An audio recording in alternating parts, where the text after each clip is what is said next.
Hey everybody, it is Eric and it is Nick, and we are back from Buttonwillow, where we were inhaling the fine particulates of California's Central Valley. It was oppressively hot, even in October, but we still witnessed the return of some Lemons legends, a mobile North Korean missile truck, and the maybe first ever rattlesnake delay. Let's get into it. So some of you Lemons OGs may remember way back in the day, we used to run Buttonwillow like in June. And so we moved it way back into the fall to avoid the heat, which we didn't.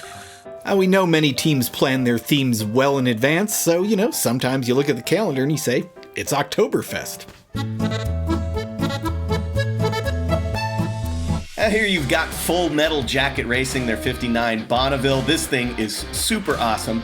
And especially awesome for this time, a few weeks before this race, they took their Bonneville to Bonneville to run on the salt flats and ran almost 150 miles an hour. Now, if a car that goes 150 miles an hour sounds to you like it might not be truly in the Lemon spirit, well, you're partially right. This thing has this super hopped up motor, it's ultra powerful. We don't worry about it too much in the Lemons context because it never really runs. Sure enough, at Buttonwillow, early in the race, they came off track, they had broken a rocker or something, and then they were back there drilling and grinding on their super expensive motor. You said they broke a rocker, so how much lift do they have on the cam? As always, we had a bunch of great teams and cars we're going to run right through, and we had a Ken Doll BMW, the Republic of Slow Jamistan Dodge Neon SRT4 was back. Still a terrible car, but now they have passports to Slow Jamistan. Distilled Racing had their 41 Ford. It's a 41 Ford. You can watch a Lemons World episode on it. And the Junk Propulsion Lab guys were Pirates of the Caribbean. Finally, Sorry for Party were just watch. Lock so firm they make you cheer. Touch it once your mind will clear. Flexing boughs and branches stout. Timber's wood will win, no doubt. So fine you'll last for more. I gotta yell Buffalo. The Backdraft Brigade was back in their Mazda 3. This team has a lot of history of having some problems with their car, but also having a great vibe. They've won a lot of awards, including a Halloween Meets Gasoline. This time was no different. They showed up, they had problems with their Mazda, but they've been through this before. They're not going to give up that easily. Who am I kidding? They gave up immediately, decided to put the car up on jack stands, put a for sale sign on it, sat in their paddock bar that they made, and then just drank Modelo's until it was time to go home, and then they went home. Maybe that was the right strategy on this particular weekend. Unfortunately, Anton Lovett, in his 150th Lemons race, had some struggles with the Volvo that he built last December. It was basically off track all weekend. Couldn't catch a break, but we're pretty sure race number 151 is going to be better. And then you had the Franken Falcon. This car's been around for a little while, was the team captain's daily driver until he got hit driving on Highway 99 or something. They're from Sacramento. And they decided to turn it into a Lemons car. They drive it to the track and theoretically from the track. At this race, they had a few problems. They chewed up a fan. They used some JB Weld to patch the radiator. They did leave the facility. Whether or not they made it home, we don't know. I hear Turlock's nice this time of year. GT Porty Racing and their Ford Fairmont. Now, these guys debuted at Sonoma last year and managed to crash on the warm-up lap. We're not going to dunk on them. That kind of thing happens to the best drivers in the world. Lance Stroll finds himself off the road on the formation lap. At Buttonwillow, they came back with a great heritage theme for the car, and they managed to finish 129 laps. So much better. Can only go up from here, right? Wrong. Let's talk about the Chotis. Otis. Chotis.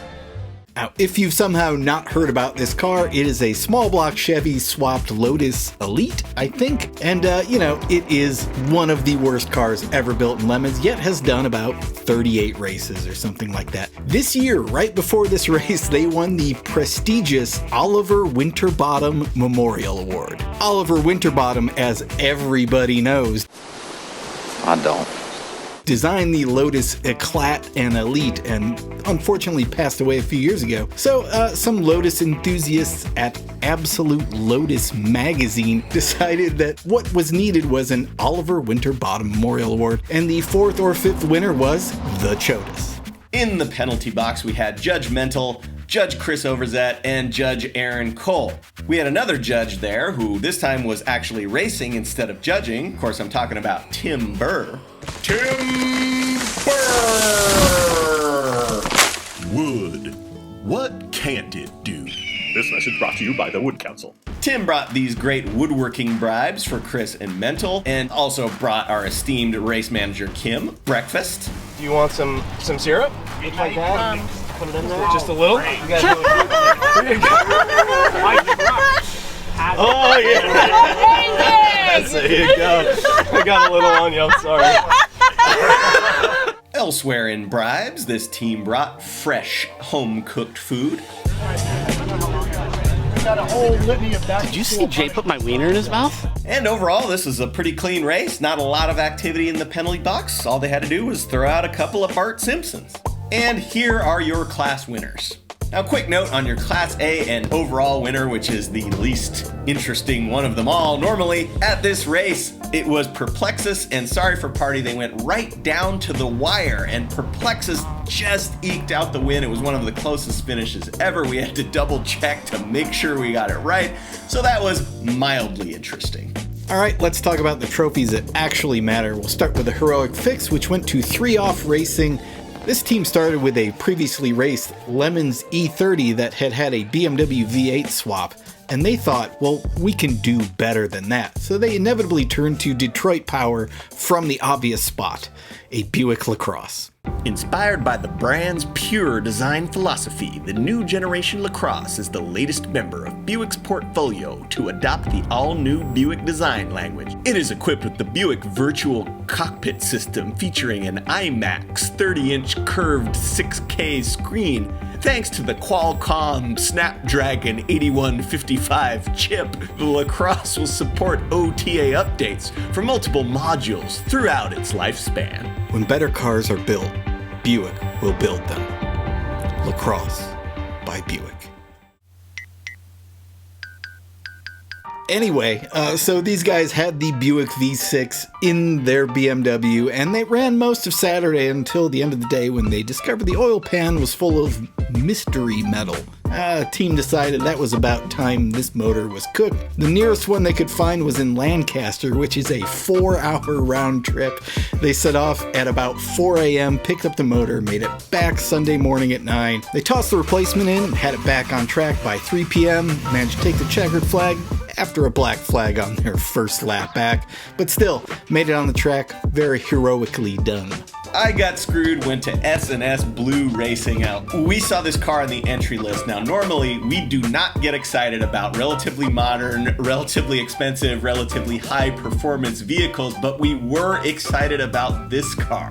Now, if you're a team that brings a car like this, and we're excited about it, it might mean that you're in for some trouble. The car they brought was a 2006 BMW 750 Li. And the reason we're excited about this car is, of all of the German cars that collectively have a reputation for being overcomplicated and unreliable, this thing is at the top of the list. Every time you think of a thing that you think is the worst thing about this car, there's another completely unrelated thing that is equally as bad or worse. Case in point, if you look at the styling, it's one of the first BMWs to have the bangle butt. That was horrible. But then, under the hood, you've got this V8 engine that has all kinds of problems. Timing chain, valve stem seals, and so on. And then, if you look at the electronic system, it's this super overcomplicated mess of wiring and systems and technology that rarely works. Even with all of that in mind, S&S had bigger problems when they showed up because their cage didn't pass tech. Normally, that's the hardest thing for a team to fix on site, but Erica from Sierra College was in attendance at this race and fixed their cage like in 5 minutes. With the cage fixed, they were ready to spin the wheel of misfortune. Hold on to your butt.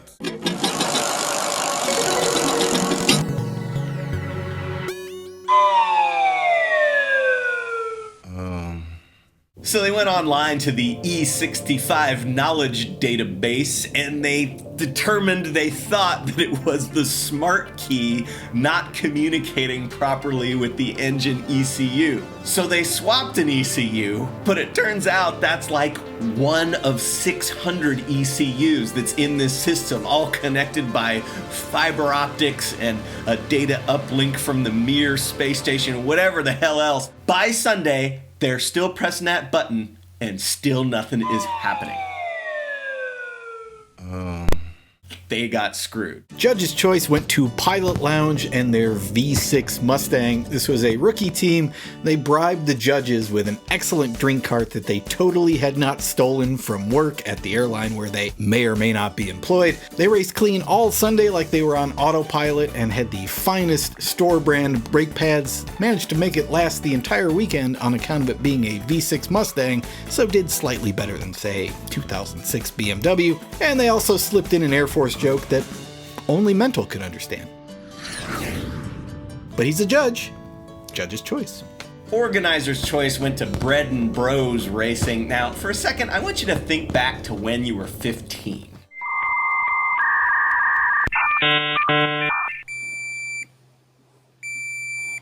Alright, so you were doing whatever you were doing when you were 15, but this kid, the team captain, his name is Aiden. He runs his own business, which is called Bread and Bros, and it's a coating mix for fried chicken and whatever. He wanted to race lemons, but then he found out that you can't race lemons without a fully valid street license. He's only 15, he doesn't have that yet. That didn't deter him. He still decided to put together a race team. He found sponsors, he found drivers. It was the first outing for the team. They did great pit stops, they were clean on track, the car ran fine. It was an impressive performance, especially for a 15-year-old. Halloween Meets Gasoline for the best theme of the weekend went to car number 420 Flintstones and their second-gen GM F-Body. Now this is their third HMG win. These guys are pretty much pros at this whole costuming bit. They did a great job again as the Flintstones with the costumes.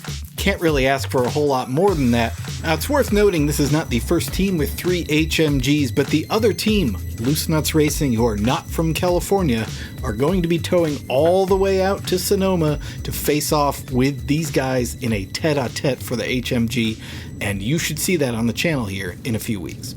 The index of effluency went to Barely Breathing, Mouse Movers, and their Hyundai Accent. Of course, the highlight of this team is the fact that it's run by Lemons legend Spank.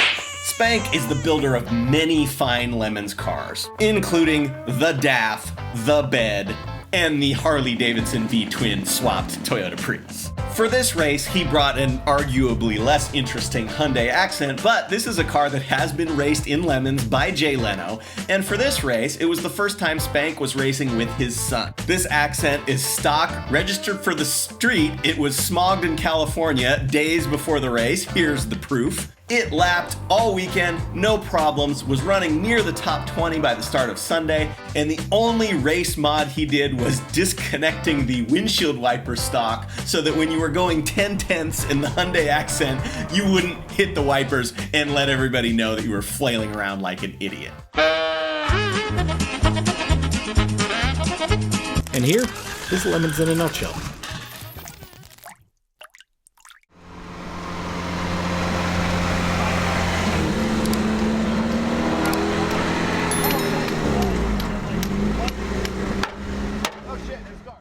Every second you don't subscribe or watch one of these videos, another Vega is sent to the crusher. Won't you help us save Classic?